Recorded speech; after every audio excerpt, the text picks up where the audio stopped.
بسم اللہ الرحمن الرحیم۔ خبروں کے بلٹن کے ساتھ حاضر خدمت ہیں طاہر شمیم اور دیگر دوستوں کا سلام پہنچے۔ پہلے سماعت فرمائیے خاص خبروں کا خلاصہ۔ افغانستان کے شہر مزار شریف میں شیعہ مسلمانوں کی مسجد میں دہشت گردانہ حملہ، درجنوں نمازی شہید اور زخمی۔ دہلی کے جہانگیر پوری میں بلڈوزر کارروائیوں پر سپریم کورٹ کی جانب سے 2 ہفتے تک روک، حکومت اور مقامی انتظامیہ سے جواب طلب۔ ہندوستان کے زیر انتظام کشمیر میں سیکورٹی فورسز اور مسلح عسکریت پسندوں کے درمیان تصادم، ایک اہم عسکری کمانڈر کو ہلاک کرنے کا ہندوستانی فوج کا دعویٰ۔ اور اب پیش خبریں تفصیل سے۔ افغانستان کے شہر مزار شریف کی شیعہ مسجد میں ہونے والے دھماکے میں کم سے کم 25 نمازی شہید اور درجنوں دیگر زخمی ہو گئے۔ ہمارے نمائندے کے مطابق مزار شریف کی سب سے بڑی شیعہ مسجد میں دھماکہ اس وقت ہوا جب روزہ داروں کی ایک بڑی تعداد نماز ظہر کی ادائیگی میں مصروف تھی۔ عینی شاہدین اور اسپتال کے ذرائع نے بتایا کہ دھماکے میں 25 نمازی شہید اور 30 سے زائد زخمی ہوئے ہیں۔ اسپتال کے ذرائع نے شہیدوں کی تعداد میں اضافے کا خدشہ بھی ظاہر کیا ہے۔ بعض خبروں میں مزار شریف کی مسجد میں شہید ہونے والے نمازیوں کی تعداد 40 سے زائد بتائی ہے۔ 2 روز قبل افغانستان کے دارالحکومت کابل کے شیعہ آبادی والے علاقے کے 2 اسکولوں میں ہونے والے دہشت گردانہ حملوں اور دھماکوں میں درجنوں بے گناہ طلباء شہید اور زخمی ہو گئے تھے۔ تاحال کسی گروہ نے ان حملوں کی ذمہ داری قبول نہیں کی ہے، تاہم اس سے پہلے ہونے والے ایسے حملوں کی ذمہ داری دہشت گرد گروہ داعش قبول کر چکا ہے۔ ادھر افغانستان کے دارالحکومت کابل میں بھی ہونے والے ایک دھماکے میں متعدد افراد جاں بحق اور زخمی ہو گئے ہیں۔ کابل سے ہمارے نمائندے کی رپورٹ کے مطابق طالبان کی وزارت داخلہ نے جمعرات کو اعلان کیا کہ دھماکہ بارودی سرنگ کے باعث ہوا ہے۔ کابل میں حالیہ 3 دنوں میں 5واں دھماکہ ہے۔ گزشتہ روز بھی مرکزی کابل کے قوائے علاقے میں طالبان کی ایک گاڑی مغناطیسی دھماکے کا شکار ہوئی تھی۔ ہندوستان کے سپریم کورٹ نے دہلی کے جہانگیر پوری علاقے میں گھروں اور دکانوں کو منہدم کرنے کی کارروائی پر آئندہ 2 ہفتے کے لیے روک لگا دی ہے۔ ہندوستان کے سپریم کورٹ میں دہلی کے جہانگیر پوری علاقے میں حالیہ فرقہ وارانہ فسادات کے بعد مبینہ طور پر مسلمانوں کے گھروں اور دکانوں کو منہدم کرنے کے لیے بلڈوزر کارروائیوں پر بدھ کو فوری طور پر روک لگاتے ہوئے جمعرات کو معاملے کی سماعت کی۔ جمعیت علماء ہند کی درخواست پر ہونے والی سماعت کے دوران سپریم کورٹ نے کہا ہے کہ وہ جہانگیر پوری علاقے میں لوگوں کے مکانات اور دکانوں کو منہدم کیے جانے کے اقدامات کا سنجیدگی سے جائزہ لے گی۔ سپریم کورٹ نے اس بات پر بھی برہمی کا اظہار کیا کہ بدھ کو انہدامی کارروائی کو فوری طور پر روک دیے جانے کے بعد عدالتی آرڈر کے بعد بھی مکانات اور دکانوں کو منہدم کیا جاتا رہا۔ سپریم کورٹ نے کہا کہ مقامی انتظامیہ کی جانب سے عدالتی حکم نہ ماننے کا بھی نوٹس لے گی۔ جہانگیر پوری میں بلڈوزر کارروائیوں پر عدالت نے دہلی پولیس، MCD اور مرکزی اور ریاستی حکومتوں کو بھی نوٹس جاری کیا ہے۔ پچھلے دنوں مدھیہ پردیش، گجرات اور دہلی میں فرقہ وارانہ فسادات کے بعد حکومتوں اور مقامی انتظامیہ کے کہنے پر غیر قانونی تعمیرات کے بہانے فساد زدہ علاقوں میں لوگوں کے مکانات اور دکانوں کو بلڈوزروں سے منہدم کیا گیا، جن میں زیادہ تر مسلمانوں کے مکانات اور دکانیں شامل ہیں۔ ہندوستان میں بیشتر حلقوں کی جانب سے حکومتوں کی اس کارروائی پر شدید احتجاج کیا جا رہا ہے اور کہا جا رہا ہے کہ یہ مسلمانوں کو ڈرانے کی سازش ہے۔ پاکستان کی نو تشکیل کابینہ میں رد و بدل کا سلسلہ جاری ہے اور بعض وزراء کے قلمدان تبدیل کر دیے گئے ہیں۔ میڈیا رپورٹوں کے مطابق وزیر اعظم شہباز شریف نے طارق فاطمی سے ایک دن بعد ہی خارجہ امور کا قلمدان واپس لے لیا ہے۔ کابینہ ڈویژن سے جاری ہونے والے اعلامیہ میں کہا گیا کہ طارق فاطمی کسی قلمدان کے بغیر وزیر اعظم کے معاون خصوصی کے طور پر کام کریں گے، جبکہ انہیں وزیر مملکت کا اضافی عہدہ بھی دیا گیا ہے۔ طارق فاطمی اس سے پہلے بھی مسلم لیگ نون کی حکومت میں وزیر اعظم کے معاون خصوصی برائے خارجہ امور رہ چکے ہیں، تاہم مقامی اخبار میں شائع ہونے والی خبر کے بعد انہیں ان کے عہدے سے برطرف کر دیا گیا ہے۔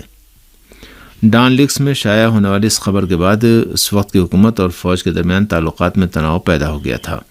دنیا اطلاعات ہیں کہ وزیر اعظم شہباز شریف نے وفاقی وزیر احسان مزاری سے انسانی حقوق کا قلمدان واپس لے کر انہیں بین الصوبائی رابطے کا وزیر مقرر کر دیا ہے۔ واضح ہے کہ وزیر اعظم شہباز شریف کی کابینہ نے 2 روز قبل حلف اٹھایا تھا۔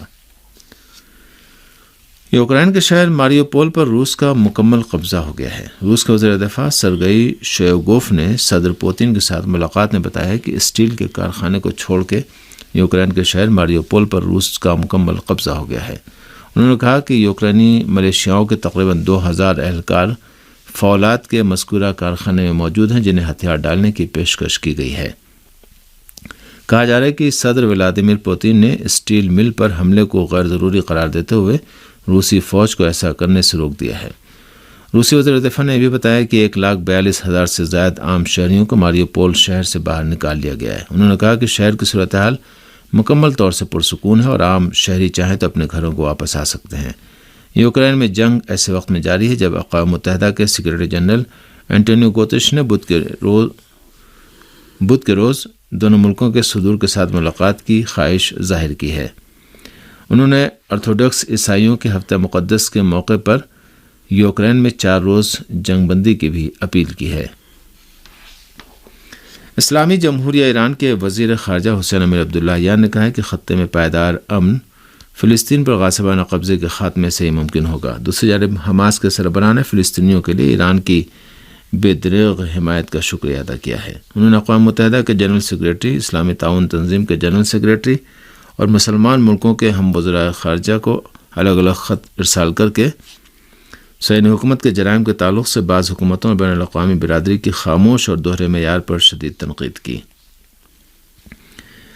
وزیر خارجہ حسین امیر عبداللہیان نے کہا کہ فلسطین کے تعلق سے بعض حکومتوں اور بین الاقوامی برادری کی خاموشی اور دوہرے معیار نے ہی نسل پرست اسرائیلی حکومت کی فلسطینی عوام کے انسانی حقوق کی پامالی اور ان پر ظلم و ستم میں تیزی لانے کے لیے گستاخ بنا دیا ہے۔ انہوں نے کہا کہ خطے میں پائیدار اور منصفانہ امن صرف فلسطین پر غاصبانہ قبضے کے خاتمے، سبھی بے وطن فلسطینیوں کی وطن واپسی، فلسطین کے سبھی اصلی شہریوں کی شرکت سے ایک ریفرنڈم کے ذریعے فلسطین کے مستقبل کے بارے میں فیصلے اور آخر میں خود مختار حکومت کے قیام سے ممکن ہے۔ ایرانی وزیر خارجہ نے مسلمانوں کے قبلہ اول مسجد الاقصی اور بیت المقدس سمیت مقدس مقامات کی اہانت اور امت مسلمہ کے جذبات کو ٹھیس پہنچانے کے واقعات کو ناقابل تحمل قرار دیا۔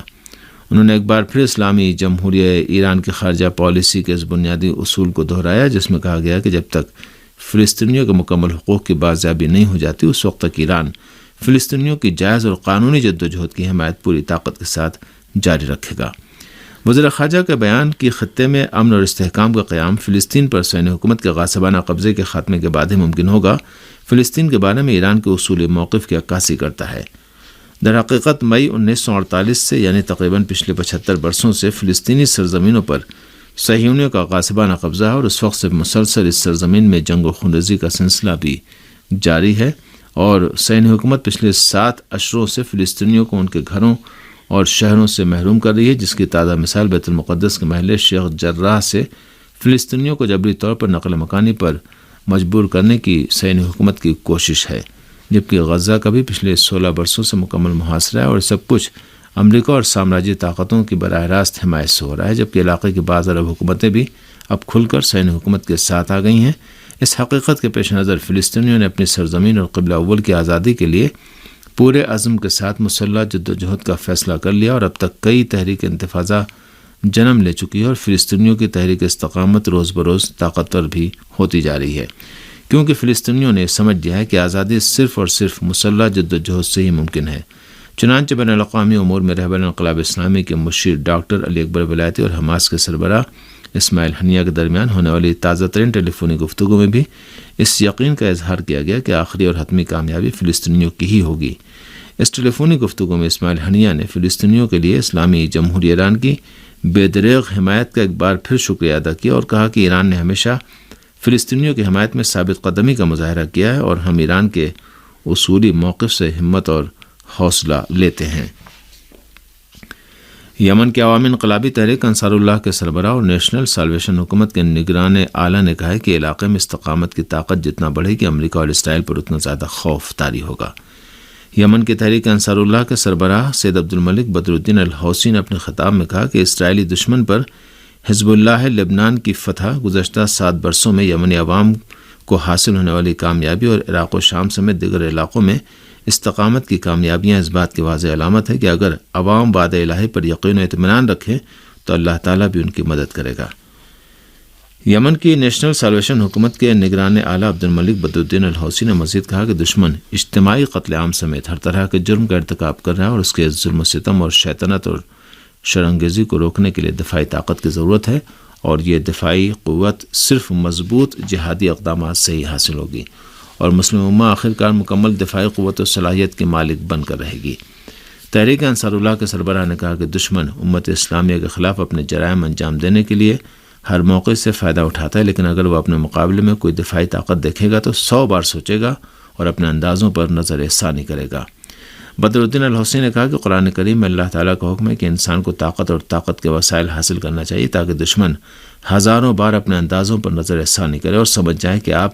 ایک قوی و مضبوط قوم ہے جسے شکست دینا اور جس پر غلبہ حاصل کرنا مشکل ہے، اور جنگ کی صورت میں دشمن کو بھاری نقصان اٹھانا ہوگا۔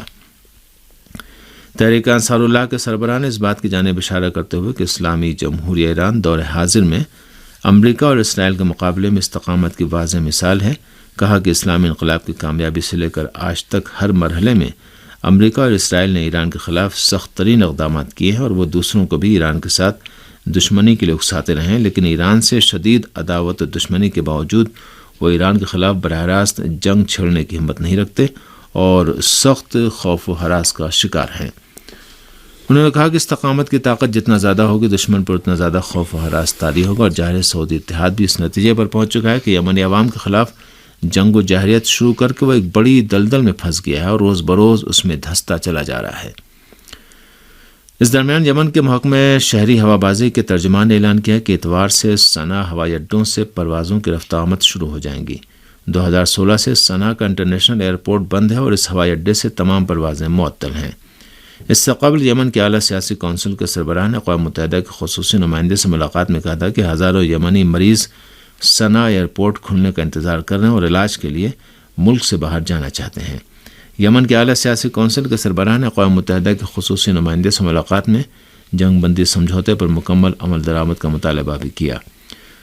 سعودی عرب، امریکہ متحدہ عرب امارات اور چند دیگر ممالک کی مدد سے مارچ 2015 سے یمن کے خلاف وحشیانہ حملوں کے ساتھ ہی اس ملک کا بری، بحری اور فضائی محاصرہ بھی کیے ہوئے ہے۔ یمن پر جاری سعودی اتحاد کے حملوں میں اب تک 10,000 افراد شہید اور زخمی ہو چکے ہیں، جبکہ 40 لاکھ سے زیادہ افراد بے گھر اور دربدر ہو چکے ہیں۔ شام کے قامشلی علاقے کے عوام نے دہشت گرد امریکی فوجیوں کو اپنے علاقے سے باہر نکلنے پر مجبور کر دیا۔ شام کے بعض علاقوں میں دہشت گرد امریکی فوج کی موجودگی کے خلاف عوامی غم و غصہ بڑھتا جا رہا ہے۔ تازہ ترین رپورٹ کے مطابق قامشلی علاقے کے حامو، مسعدہ، القصیر اور تل احمد دیہاتوں کے عوام نے امریکی فوجی کاررواں کا راستہ روک کر اپنے علاقے سے باہر نکلنے پر مجبور کر دیا۔ مقامی ذرائع کہنا ہے کہ دہشت گرد امریکی فوجیوں کا کاررواں 4 گاڑیوں پر مشتمل تھا، جبکہ ان کے ہمراہ آزاد سیرین فورس کی بھی ایک گاڑی چل رہی تھی۔ جنوب مشرقی قامشلی کے مضافات میں واقع تل احمد نامی دیہات کے عوام نے بھی شامی فوج کی مدد سے غاصب امریکی فوجیوں کی 6 گاڑیوں کو روک کر انہیں اپنے علاقے سے باہر نکلنے پر مجبور کر دیا۔ امریکی فوج اور آزاد سیرین فورس نامی امریکی حمایت یافتہ دہشت گرد گروہ الحسکہ اور شمالی شام کے بعض علاقوں پر قابض ہے، جس کے خلاف اس علاقے کے عوام اکثر احتجاجی مظاہرے کرتے رہتے ہیں۔ حکومت شام نے بارہا تاکید کی ہے کہ آزاد سیرین فوج اور امریکی فوجیوں کا مقصد مشرقی اور شمال مشرقی شام میں موجود تیل کے ذخائر کو لوٹنے کے سوا کچھ نہیں ہے اور ان کی موجودگی غیر قانونی ہے۔ عراق میں دہشت گرد امریکی فوج کی نقل و حرکت میں ایک بار پھر اضافہ ہو گیا اور اطلاعات ہیں کہ امریکہ نے مغربی عراق میں واقع عین الاسد چھاؤنی میں مزید جدید ترین جنگی ساز و سامان پہنچا دیے ہیں۔ عراقی میڈیا نے خبر دی ہے کہ امریکہ کے 2 کارگو طیارے جس میں بھاری مقدار میں جدید ترین جنگی ساز و سامان لدے ہوئے تھے، سخت سیکورٹی حصار میں عراق کے عین الاسد چھاؤنی میں اترے ہیں۔ مغربی عراق میں گرد و غبار کے طوفان اور نامناسب موسم کے باوجود بڑی تعداد میں امریکی جنگی طیارے عین الاسد چھاؤنی پر پرواز کر رہے ہیں۔ عراقی ذرائع کہنا ہے کہ جنگی ساز و سامان کے حامل امریکی کاروانوں پر بار بار حملوں کی بنا پر واشنگٹن کارگو طیاروں سے جنگی ہتھیار عین الاسد چھاؤنی میں منتقل کر رہا ہے۔ دہشت گرد امریکی فوجیوں کے لیے لاجسٹک ساز و سامان کے حامل قافلے کویت کی سرحد سے عراق میں داخل ہوتے ہیں، جن میں امریکی فوجیوں کی ضرورت کے سامان لدے ہوتے ہیں۔ دہشت گرد امریکی فوجی سڑک کنارے نصب بموں کے خوف سے جنگی ساز و سامان منتقل کرنے کے لیے عراقی ٹرانسپورٹ کمپنیوں کا استعمال کرتے ہیں۔ بغداد کی جانب سے داعش دہشت گرد گروہ پر فتح کے اعلان کے بعد سے عراقی حکومت اور عوام ملک سے بیرونی فوجیوں کے باہر نکلنے کی ضرورت پر تاکید کر رہے ہیں۔ عراق میں داعش کے خلاف جنگ ختم ہونے اور اس ملک کی پارلیمنٹ میں عراق سے امریکی فوجیوں کے باہر نکلنے کا بل منظور ہونے کے بعد سے